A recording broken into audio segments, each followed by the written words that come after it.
చిన్నప్పుడు మన అలనా పాలన వాళ్ళు చూస్తారు.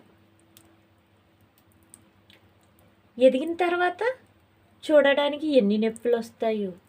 ఆస్తులిస్తే కావాలి, పలుకుబడిస్తే కావాలి, అధికారాలిస్తే కావాలి.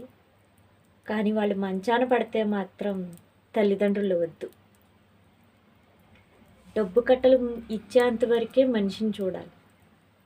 ఎప్పుడైతే డబ్బు కట్టలు ఇవ్వడం మానేస్తారో మానేయాలి. ఇది ఎక్కడ న్యాయం? ఇచ్చిన ఆస్తిని చూసి కాలు మీద కాలేసుకున్న రోజు గడుస్తుంది అని అంటారు. అలా అన్నప్పుడు ఆ జీవితాన్ని ఇచ్చిన తల్లిదండ్రులు మాత్రం ఎందుకు చూడరు? చూసేవాళ్ళని ఎక్కిరిస్తారు. వాళ్ళు చూడరు సరికదా వాళ్ళ తల్లిదండ్రుల్ని, ఎదుటి వాళ్ళు చూసేవాళ్ళని ఎక్కిరిస్తారు. ఏ కొడుకే చూడాలా, కూతురు చూడకూడదా? కూతురు కూతురు కూతురు కాదా?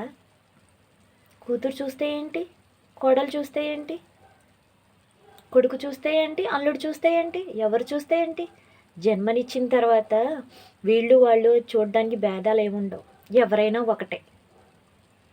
జన్మనిచ్చినప్పుడు సార్థకం చేసుకోవాలి. గుళ్ళోకి వెళ్ళి కొబ్బరికాయలు కొట్టేసామా, అక్కడికి వెళ్ళి దీపాలు వెలిగించేసామా, ఇది కాదు కదా జీవితం.